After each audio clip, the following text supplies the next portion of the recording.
Bueno, buenos días, ¿cómo les va? Saludo a los que no pude saludar personalmente. Como dijo Guada, yo le digo Guada, su nombre es Guadalupe. Yo sé que para ustedes es Lupita, ¿no? Allá no se usa eso, pero para nosotros le decimos, tenemos la costumbre de resumir. Para nosotros es de verdad un privilegio poder estar con ustedes. Nos encanta administrar matrimonios y poder guiarlos y aconsejarlos. Y tanto o un poco por lo que hemos aprendido y lo que hemos conocido, pero también otro poco por nuestra experiencia. Usted sabe que la experiencia está compuesta por distintas partes, experiencias buenas y experiencias malas que nos han enseñado a nosotros a crecer como matrimonios y que nos permiten ayudar o guiar a otros para que no tal vez no cometan los mismos errores que nosotros cometimos. En un área como el área de la sexualidad, creemos que es sumamente importante el área de la sexualidad en el matrimonio, es sumamente importante. Me ha contado el pastor que ustedes son expertos en el área. Así que es casi como un poquito intimidante enseñarle a expertos en el área. Pero bueno, siempre hay un poquito más para aprender o por lo menos un poquito más para recordar, especialmente teniendo en cuenta la invasión que hay por los distintos medios sobre este tema.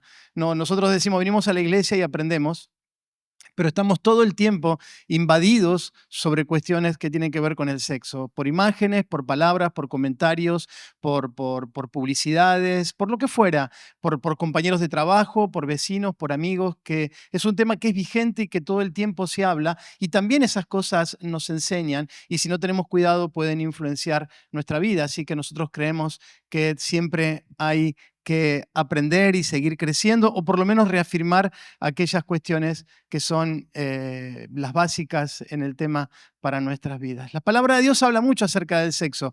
Siempre digo que la palabra de Dios habla mucho más del sexo que lo que las iglesias hablan acerca del sexo. Arrastramos lamentablemente una tradición acerca del tema que viene del catolicismo. Algunos de nosotros o una parte de nosotros quizás hayamos comenzado nuestro transitar en la fe cristiana por medio del catolicismo y como que se nos impregnaron algunas cuestiones de esta tradición y no está bien visto hablar de estos temas dentro de la Iglesia Católica y eso lo arrastramos cuando llegamos al camino de la fe cristiana. Entonces, digo, por ahí tal vez no hablamos dentro de las iglesias evangélicas mucho acerca del tema porque arrastramos sin darnos cuenta cierto pudor, cierto temor, cierta tradición que nos condiciona, como hablamos de temas espirituales, pero yo creo que no hay nada más espiritual que la intimidad sexual. Y voy a tratar de argumentar sobre esto a lo largo de la mañana, de lo profundamente espiritual que es la intimidad sexual, que la intimidad sexual no es un acto físico, aunque el físico obviamente está involucrado, pero el acto sexual es un acto profundamente espiritual. Así que cuando la iglesia enseñamos o hablamos acerca del tema del sexo, estamos hablando de temas espirituales. Estamos hablando de temas profundamente espirituales. Por eso digo que la Biblia habla mucho más acerca del sexo, de lo que las iglesias nos atrevemos a hablar acerca del sexo. Y también por nuestra cultura tal vez latinoamericana, más allá de las distintas naciones que podamos saber aquí, nos envuelve, nos abraza una cultura, la cultura latinoamericana, y donde hablar acerca de estos temas pertenece a la intimidad, al lugar secreto, al lugar privado, a donde nadie debería de meterse, donde nadie debería opinar y donde yo debería tener libertad para hacer lo que quiera. Y aunque esto es parcialmente cierto, claro que nadie puede meterse dentro de nuestra intimidad, al tratarse de un tema sumamente importante del cual la Biblia habla mucho, deberíamos conocer, investigar y preguntarnos, por lo menos deberíamos preguntarnos como cristianos, ¿qué dice Dios al respecto? ¿O qué dice la palabra de Dios al respecto? Porque no hacerlo nos puede llevar a cometer errores. Y ser arrastrado por eso que decía al principio y de lo cual quiero hacer una breve introducción ahora al comienzo, que es la cultura en la cual estamos inmersos. La cultura de la cual formamos parte y que quieramos o no quieramos, y aunque tengamos toda una serie de escudos alrededor, pueden afectar nuestra vida, pueden influenciar nuestra vida, y esto puede llevarnos a cometer errores, a vivir una vida sexual insatisfactoria o equivocada, e inclusive a cometer pecados y perdernos algo tan maravilloso y tan precioso que Dios nos ha regalado, que es la intimidad sexual. La Biblia está llena de historias que involucran relaciones sexuales. Hay de todo tipo. Hay relaciones lícitas, relaciones ilícitas, relaciones correctas, relaciones incorrectas. Y solamente para hacer mención de un ejemplo, los dos reyes de la época dorada de Israel, que son David y Salomón, tuvieron historias de todo tipo alrededor de ellos e inclusive en sus propias prácticas, como la poligamia o las infidelidades, los pactos entre reinos que involucraban pactos donde se ponían princesas como sellos de esos pactos, reyes. No voy a profundizar mucho al respecto. Voy a hacer esta mención porque después vamos a ir a algunos textos para argumentar o para justificar o para poder sostener de que la Biblia está llena acerca de historias que nos hablan de esto y muchas son enseñanzas y otras son advertencias. Los grandes imperios que se desarrollaron a lo largo de la historia tenían una mirada sobre la sexualidad bastante distorsionada con respecto al modelo que Dios había establecido. En la mayoría de los imperios, especialmente los imperios más importantes de la antigüedad, como el Imperio Romano, el Imperio Griego o los imperios orientales, el sexo era considerado un medio de placer extremo. Y no se importaba o no tenía demasiados límites o determinados cánones para lo bueno y lo malo. Mientras produjera placer, no había ni edad, ni forma, ni sexo con quien poder practicar esto. Esto lo podemos ver, como decía al principio, en los imperios romanos, en los imperios griegos o en los imperios orientales. El padre del psicoanálisis, Sigmund Freud, él dice que en sus postulados de sus estudios, él dice que la mayoría de los grandes logros de la humanidad tuvieron un componente del placer sexual detrás. Él sostenía que las grandes proezas, las grandes conquistas, las grandes alianzas, los imperios e inclusive la historia de la humanidad en su totalidad está envuelta o revestida con historias de sexo. Las relaciones sexuales fueron importantes como parte de esas conquistas que estaban incluidas infidelidad, perversiones, cosas más. Si analizamos la historia de la humanidad con estos lentes, veremos que hay mucho de verdad en esto, tal vez no tan extremista como lo quiere presentar Sigmund Freud, donde él habla mucho acerca, casi como que todos nuestros deseos y todos nuestros están impregnados por esto, pero sí nos podemos llegar a la conclusión de que hay bastante que tiene que ver con esto. Solo a modo de introducción, quiero decir que esto nos llevaría por lo menos a determinar o a concluir o indicar 4 cosas. En primero de ellos es que la depravación sexual no es un fenómeno contemporáneo, sino que ha acompañado a la humanidad a lo largo de toda su historia. Y quería hacer este énfasis porque a veces nosotros tenemos una postura de victimización y decir, bueno, el tiempo que nos toca vivir, la sociedad en la que estamos inmersos. Y es cierto que las depravaciones hoy tienen mucha más prensa que en el pasado, porque los medios de comunicación son mucho más fuertes y todos tenemos acceso por medio especialmente del internet, de redes, de la televisión o de lo que fuera, a información que en el pasado no se tenía acceso. Pero la depravación sexual forma parte de la historia de la humanidad desde el principio de la historia. No es algo de nuestro tiempo porque estamos llegando a los tiempos finales, aunque creo que sí estamos llegando a los tiempos finales y creo que sí ha aumentado la maldad tal cual como lo anticipa las Escrituras, pero no es privativo de nuestro tiempo. Siempre hubo depravación sexual mientras ha habido hombres y mujeres en esta tierra. El segundo o la segunda conclusión o punto que quiero enfatizar, que en el caso de los imperios e ideologías reinantes en el primer siglo, donde el Evangelio llegó a esta tierra, el contexto era de una profunda depravación moral y sexual, y vamos a ver algunos pasajes más adelante que nos pueden reafirmar esto. Y que el Evangelio de Jesucristo fue predicado en medio de esa sociedad inmoral y que logró establecer por medio del Evangelio una moral superior, la cual llega hasta nuestros días. Quiero volver a repetir este concepto. El Evangelio, la llegada del Evangelio en el primer siglo se desarrolla dentro de un contexto de inmoralidad sexual muy fuerte. Y vamos a ver las escrituras que nos hablan acerca de esto. Es decir, el imperio romano era el imperio militar reinante, pero el imperio dominante culturalmente era el imperio griego.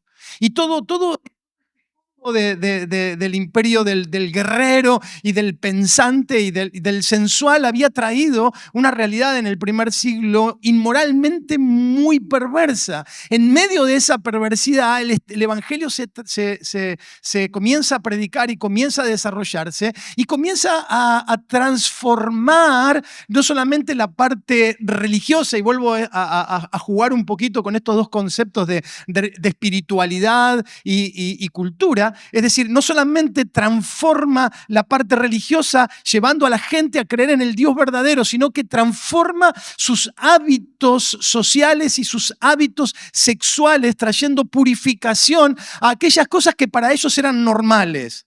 Y vamos a ver qué cosas eran normales en aquellos tiempos. El apóstol Pablo nos va a hablar un poquito acerca de esto. Y quiero con esta observación que hago, quiero traer esperanza sobre cada uno de nosotros. Con Guadalupe conocimos al Señor de grandes.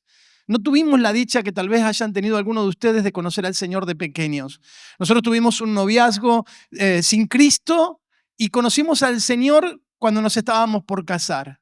Es decir, que vivimos de los dos lados. Yo tenía 26 años cuando conocí al Señor y estaba recién, con mucha perversión, por decirlo de alguna manera, en mi mente con respecto a cómo vivir mi sexualidad, por la vida que había tenido y la manera en que había vivido desde muy niño, desde muy jovencito, vivir en la noche y tener una conducta. Cuando Cristo viene a mi mente, el Señor tiene que transformar mi manera de ver la sexualidad y qué era todo esto y de qué manera agradar y adorar a Dios a través de la intimidad sexual dentro de mi matrimonio. Y pongo este ejemplo a la luz de lo que decía anteriormente. Esto es lo que hace el Evangelio. El Evangelio no nos cambia de religión, no nos cambia de templo. El Evangelio no nos cambia de una forma diferente de adorar a la que lo hacíamos antes, aunque está incluido. El Evangelio tiene que transformar todo nuestro ser, la manera de trabajar, la manera de vivir, la manera de tratar a la gente, y también debería de transformar nuestra intimidad sexual. Eso es el Evangelio, una transformación completa de todo nuestro ser. ¿Estamos de acuerdo con esto, no es cierto? Estamos de acuerdo. Ahora, claro, la parte sexual es como una parte demasiado íntima y que podríamos guardar en el secreto sin que nadie se entere cómo vivimos, pero ahí aún en ese lugar, en el seno de la intimidad sexual, el Señor Jesucristo quiere glorificarse en cada uno de nuestros matrimonios. Esta moralidad superior, el tercer punto, es que esta moralidad superior consistía en sostener, en resaltar y en aceptar que el sexo es un regalo de Dios para ser otorgado mutuamente entre dos personas de distinto sexo que se aman y que se han unido en matrimonio para toda la vida. Dije muchas cosas juntas y las vamos a desmembrar después una por una, pero quiero repetirlo de nuevo. Esta moral superior o esta transformación en el pensamiento acerca de qué es el sexo desde el punto de vista salta que el sexo es un regalo de Dios para ser otorgado mutuamente entre dos personas de distinto sexo que se aman y que se han unido en matrimonio para toda la vida. Esto hace que el sexo sea algo muy exclusivo y no tan inclusivo. No sé si esa palabra aquí se usa mucho en Argentina, lo de la inclusión y lo de ser inclusivo es hartante ya, ¿no? Por todos lados. No, es exclusivo, es para un ámbito, para a un tipo de relación y para un... Esto permite que el sexo deje de ser algo meramente físico para convertirse en algo extremadamente superior, ya que involucra otros elementos que no están presentes solamente en el físico y tiene que ver con las cuestiones emocionales, con el compromiso y también con la parte espiritual, como lo vamos a ver más adelante. El sexo no lo podemos definir solamente como deseo, placer o autosatisfacción, sino que es amor, es entrega, es respeto, es humildad, es valoración en su máxima expresión. Por eso, como dije al principio, cuando el Evangelio llega a ciudades romanas o a ciudades griegas, se encuentra con una aceptada y sostenida depravación sexual, la cual tiene que ser confrontada y informada por medio de la predicación del Evangelio. Y esto trae esperanza para nosotros, porque aunque vivimos en un tiempo de hipersexualización y donde la distorsión descarada de la sexualidad es algo escandaloso, y vuelvo a repetir, yo no sé qué tipo de cultura hay aquí en este lugar, no la conozco, pero en Argentina es algo descarado. Descarado, en los comerciales se incluyen personas del mismo sexo teniendo, en los comerciales, ¿se entienden los comerciales, no? En los comerciales se incluyen personas del mismo sexo para hacer propaganda de algún producto, por ejemplo, y aparece en cualquier horario del día, o el anticipo de una película, o el anticipo de alguna serie donde aparecen imágenes espantosas a cualquier horario del día. Hoy en Argentina prácticamente, bueno, nuestro televisor está casi fijo, tenemos un montón de canales, pero podría estar solamente en los canales de deporte y alcanza, porque casi no se puede mirar ya como en otros años la televisión. Y uno está con los niños, bueno, ya no tenemos niños nosotros, pero está con chiquitos ahí alrededor y casi no se puede mirar. La distorsión y el desenfado y el atrevimiento de presentar la sexualidad de un punto de vista depravado ha pasado los límites que jamás nos hubiéramos imaginado. Y eso es un ataque contra nuestra propia integridad y con la integridad de nuestro matrimonio. Por eso, como decía al principio, necesitamos volver a recordar algunos conceptos y algunos principios.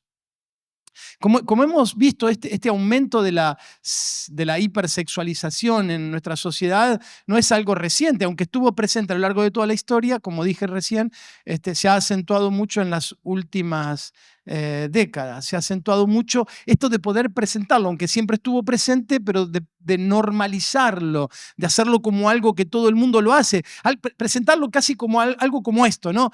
Si todo el mundo lo hace, ¿por qué no lo haces vos? ¿No? Algo así como la normalización de ciertas prácticas. Por eso necesitamos enseñar, aprender, recordar, fundamentar conceptos sobre este tema, especialmente a nosotros que somos personas casadas, pero también enseñarle estos temas a nuestros niños. No es un tema para adultos, no es un tema para casados, es un tema también para enseñarle a nuestros adolescentes, especialmente a nuestros jóvenes. Ellos están tremendamente influenciados para que se aventuren a relaciones sexuales antes del matrimonio, para que se aventuren a relaciones sexuales casuales, sin compromiso. Están empujados todo el tiempo porque, de nuevo, esto de la normalización y el concepto de todo el mundo lo hace, ¿por qué vos no lo haces? Sos casi como un bicho raro si no tenés una amante, sos casi un bicho raro si tu esposa es la única mujer o tu esposo es el único hombre, ya casi como que sos un bicho raro si no te atreves a mirar determinados videos, determinadas películas o determinadas imágenes, como que no encajás así te lo quieren presentar. Como que el bicho raro sos vos, ¿no? Y como que ellos son los normales. Bueno, dependiendo de que llamemos normalidad, cómo definamos la palabra normalidad.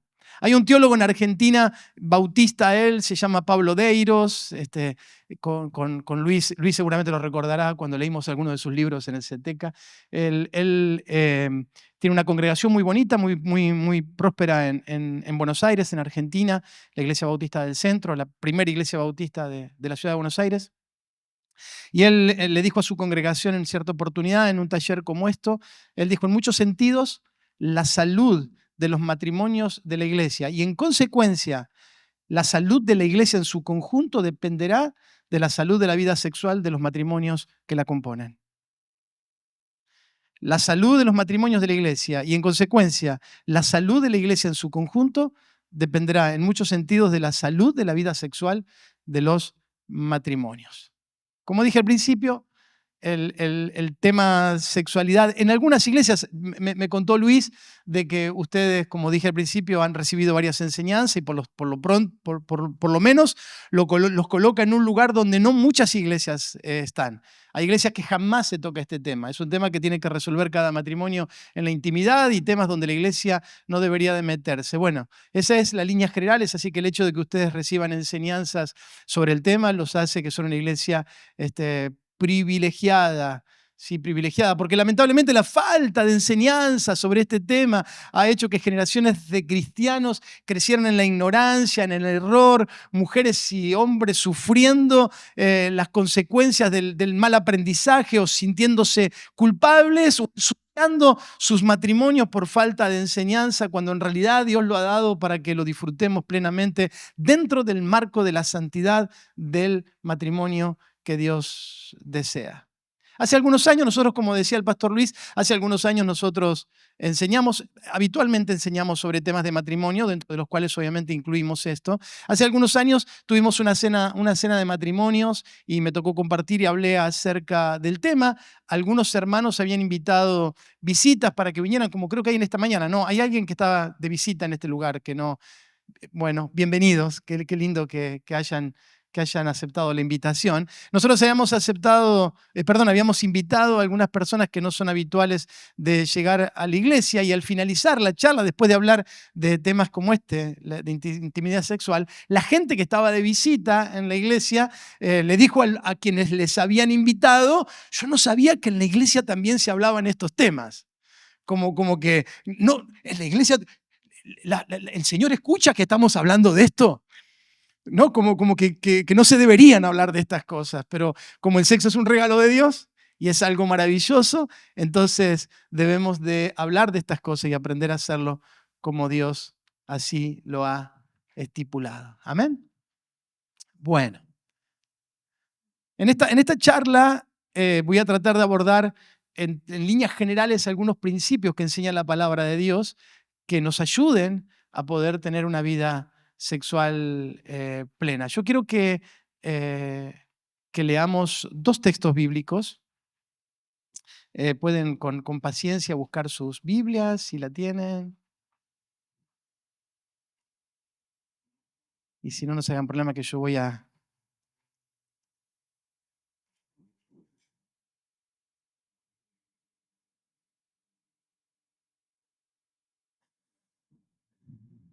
Lo voy a leer los primeros 5 versículos del capítulo 7 de Primera de Corintios, y vamos a usar este pasaje, o vamos a utilizar, mejor dicho, este pasaje como fundamento de las cosas que vamos a hablar en esta mañana. Dice: en cuanto a las preguntas que me hicieron en su carta, lo estoy leyendo en la versión NTV yo, podríamos leerlo en cualquier. Creo que en Reina Valera dice algo así como: en cuanto a lo que me escribisteis, creo que dice. Dice: en cuanto a las preguntas que me hicieron en su carta, es cierto que es bueno abstenerse de tener relaciones sexuales. Sin embargo, dado que hay tanta inmoralidad sexual, cada hombre debería tener su propia esposa y cada mujer su propio marido. El esposo debe satisfacer las necesidades sexuales de su esposa y la esposa debe de satisfacer las necesidades sexuales de su marido. La esposa le da la autoridad sobre su cuerpo a su marido y el esposo le da la autoridad sobre su cuerpo a su esposa. No se priven el uno al otro de tener relaciones sexuales, a menos que los dos estén de acuerdo en abstenerse de la intimidad sexual por un tiempo limitado para entregarse más de lleno a la oración. Después, deberán volverse a juntar a fin de que Satanás no pueda tentarlos por la falta de control propio. Solo teniendo en cuenta este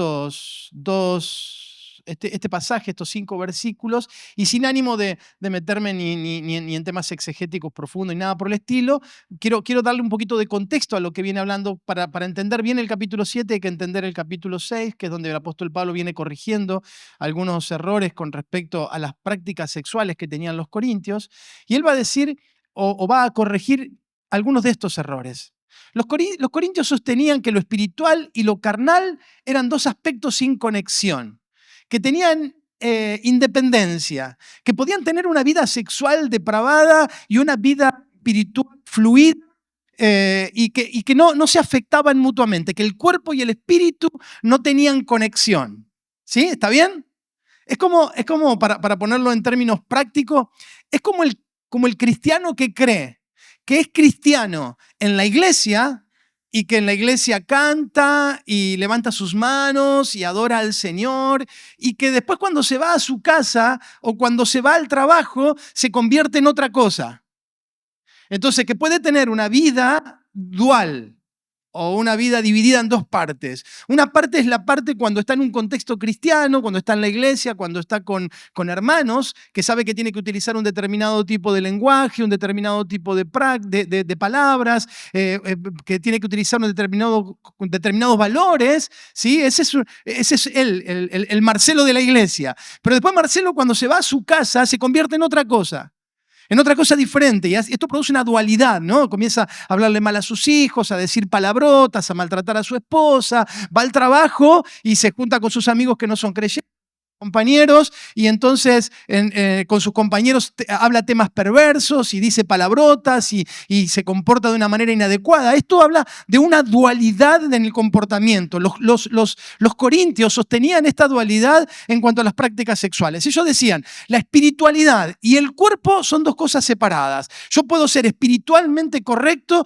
y hacer con mi cuerpo lo que quiera y no hay conexión entre ellos. El capítulo 6 de Primera de Corintios, el apóstol Pablo va a corregir este concepto. Va a decir, no se equivoquen, todo está unificado. No puede haber una división entre esto y lo otro. Lo segundo que va a corregir el apóstol Pablo en el capítulo 6 es que algunos decían que el sexo era malo, que el sexo era pecaminoso siempre y en todo momento. El apóstol dice, no, tranquilos. El sexo es bueno dentro del contexto y del regalo para el cual el Señor lo ha establecido.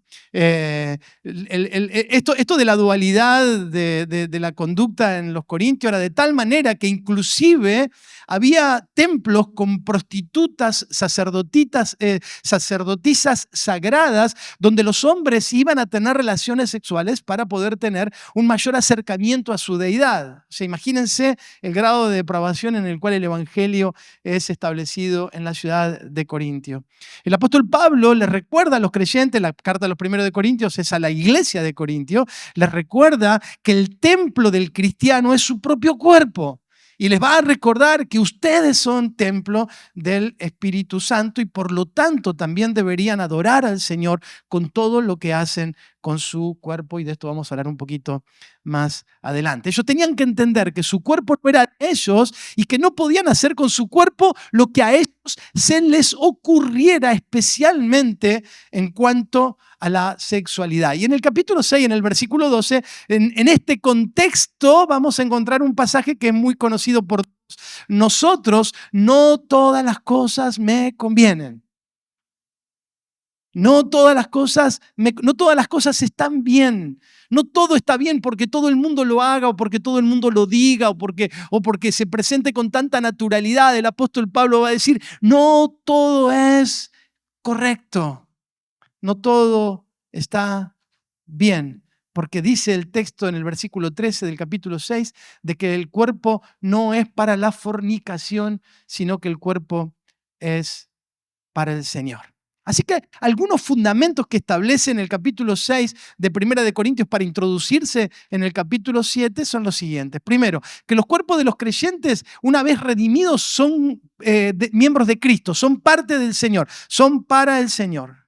Lo segundo, que para mí es muy fuerte y es tan fuerte que quiero ser sincero con esta declaración, es tan profundo que creo que no hemos llegado a la profundidad de lo que significa este pasaje. Dice el apóstol Pablo que el que se une sexualmente a una ramera, bueno, en ese caso y en ese contexto una ramera oficial, digamos, ¿no? Una sacerdotisa pública, pero el que se une a una mujer que no sea su esposa, dice que es uno con ella, se convierte en una sola carne. Por lo cual vuelvo a repetir este concepto que dije al principio. Esto nos indica que la relación sexual es muchísimo más que un acto físico, que un acto carnal, que un acto mecánico, que un acto pasional. Es un acto que involucra el cuerpo, las emociones y el espíritu de forma muy profunda.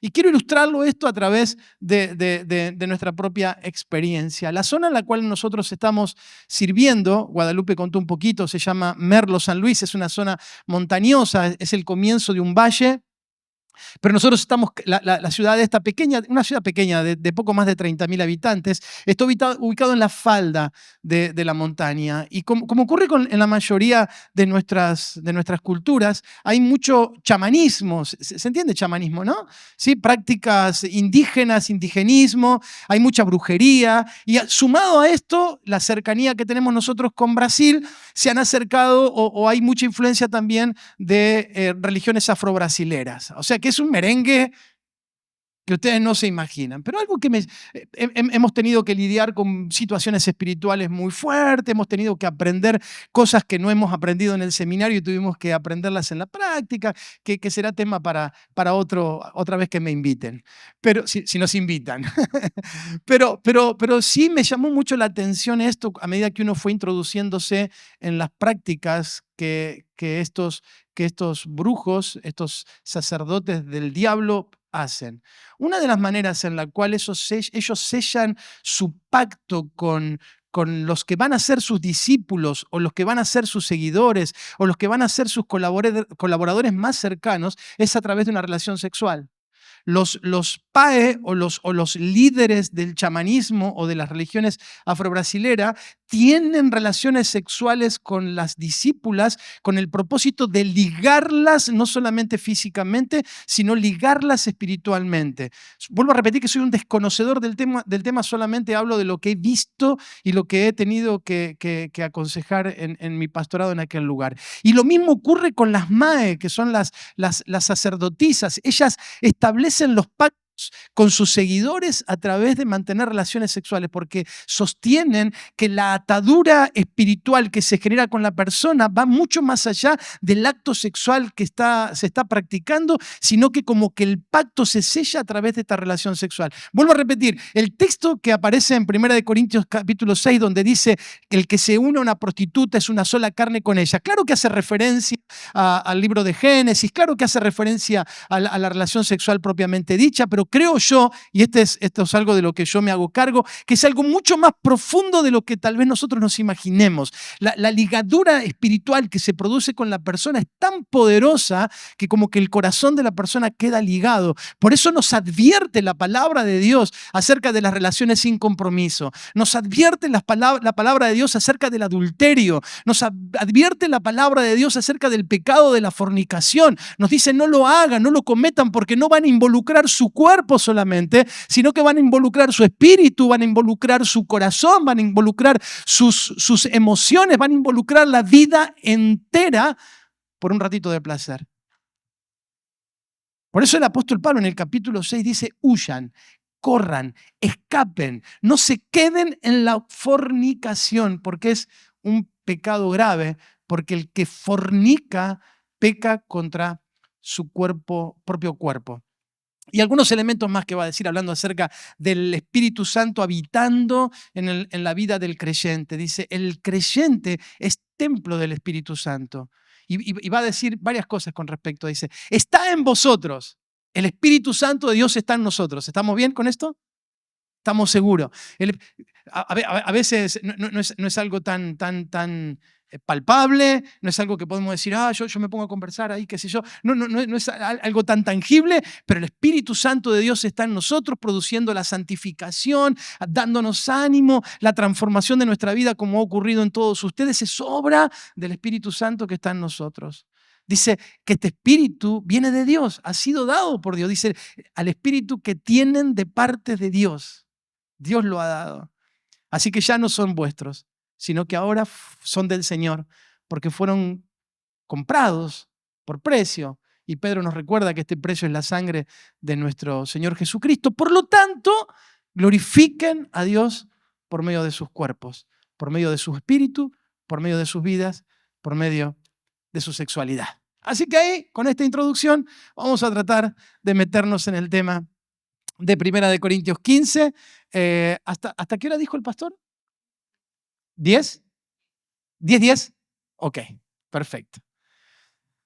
Lo primero que observamos en el texto que hemos leído en 1 Corintios capítulo 7, 1, es que Pablo está respondiendo preguntas que le hicieron los corintios. Es decir, lo que se cree es que los corintios le escribieron una carta a Pablo y que Pablo recibe esta carta y está respondiendo las preguntas que los corintios están teniendo. ¿Sí? Dudas, preguntas, cosas que no entienden. ¿Y de dónde sacamos esta conclusión? Bueno, del versículo 1 del capítulo 7, que dice: en cuanto a los que me escribisteis, o en cuanto a la carta que me enviasteis, dependiendo de la versión, quiero enseñarles lo siguiente. Y va a responder preguntas, va a responder preguntas. Y yo digo que esta pregunta que hacen los corintios: ¿cómo deberíamos de vivir sexualmente ahora que somos creyentes? ¿Cómo deberíamos de vivir nuestra sexualidad? Porque antes de conocer a Cristo la vivíamos de esta manera. La vivíamos porque nos enseñaron nuestros padres, porque lo vimos a otros, porque lo vimos en la sociedad. Vimos cómo la gente, ahora como cristianos, ¿tendríamos que vivir nuestra sexualidad de forma diferente? Esta es la pregunta que están haciendo los corintios. ¿Cómo tendríamos que vivir ahora nuestra sexualidad?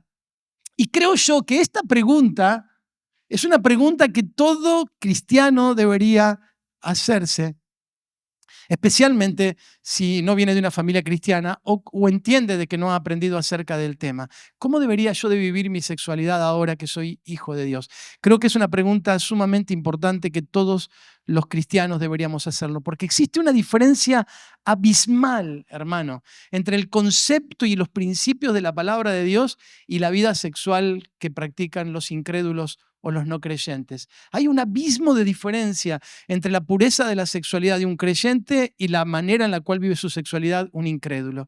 Entonces, los corintios le preguntan: ¿y ahora cómo hacemos? Ahora somos creyentes, hemos aprendido de una manera y creemos de que la manera de hacerlo es otra, así que decinos, Pablo, cómo deberíamos hacerlo ahora, a partir de ahora. Yo soy y creo que el pastor de ustedes también es más o menos parecido. Yo soy muy radical en cuanto a determinadas cosas. Yo considero que una pareja que llega a la iglesia, que llega al camino del Señor, viviendo en concubinato, viviendo en convivencia o lo que fuera, debería hacer todo lo que esté al alcance de su mano por casarse y hacer que esa relación se santifique. Ese es un valor que yo tengo. ¿Sí? Si llegan, en Argentina es muy común, le llaman las convivencias, ¿no? De hecho yo a veces pregunto como ingenuo: ¿y tu esposo? Y la respuesta que recibo: no, no es mi esposo, es mi pareja. No sé si acá se usa eso. ¿Sí? Y entonces uno dice: ok, buen punto de partida, desde acá, desde este lugar, no te condenamos, no, tranquilo, dice el Señor, cada uno como llegó de acá vamos a comenzar con tu proceso de ordenarte, de ordenar tu matrimonio, de ordenar tu familia, de que tus hijos crezcan en un hogar cristiano. Ahora al regreso, por la gracia de Dios, si el Señor así lo permite, no se nos cae el avión, no, ahora cuando regresamos a Argentina, tenemos un casamiento de una pareja que llegó hace muy poquito a la iglesia, hace menos de un año. Y ahí son jovencitos, tienen un niño, tienen un comercio. Y Melissa comenzó a venir a la iglesia y ella ha tenido un encuentro con el Señor muy bonito y su conversión arrastró a su esposo Franco. Siempre animo a las mujeres a que la palabra de Dios nos anima a que la mujer persevere porque puede hacer que sea el puente o la puerta de entrada para que su marido conozca al Señor. Así que vino Franquito y comenzó a crecer en el camino de la fe Franquito. Y antes de venir, de verdad, la semana pasada tuve una charla con ellos pidiéndome que se quieren casar y vamos a tener una ceremonia. Para mí es una cosa maravillosa. Es casi como misión cumplida, ¿no? Como dicen. Bueno, los corintios están preguntando: ¿y ahora qué? Nosotros estamos en pareja, estamos en concubinato. Así estuvieron nuestros padres, nuestros abuelos, así están nuestros amigos. ¿Podemos seguir así?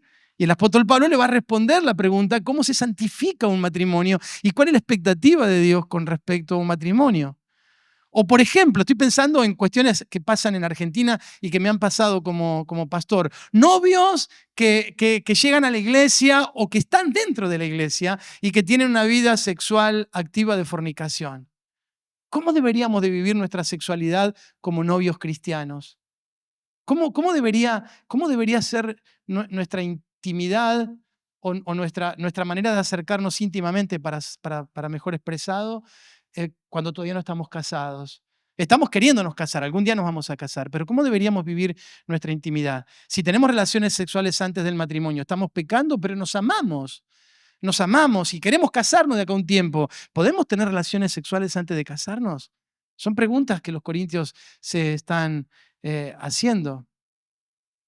O un hombre que tiene otra mujer aparte de su esposa, o una esposa que tiene otro hombre aparte de su esposo. ¿Está bien ser infiel? Claro, nosotros podríamos decir ahora enfáticamente, no, eso es una locura, pero para los corintios era normal. Y el apóstol Pablo va a corregir esto, aunque sería normal, debería ser normal dentro de la iglesia en estas cosas, pero a veces uno se sorprende.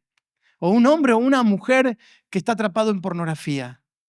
Está bien mirar pornografía si al fin y al cabo es una imagen, es una película, no hay involucramiento físico, es algo lejano, es algo ficticio. Está bien que haya pornografía en mi vida o inclusive en mi matrimonio, en mi habitación, cuando prendemos el televisor en casa. Está bien que miremos. O ¿cómo debería yo hablar? Estoy imaginándome las preguntas que se hacen los corintios, ¿no? Un poco imaginativo. ¿Está bien que una mujer o un hombre se refiera a temas sexuales de manera vulgar como lo hace el resto de la gente?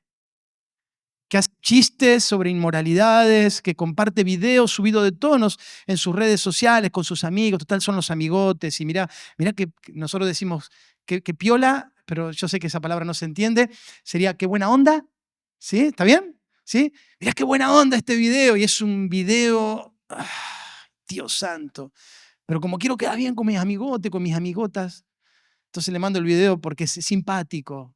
¿Debería un cristiano adherir a ese tipo de conducta o debería santificar también sus redes sociales?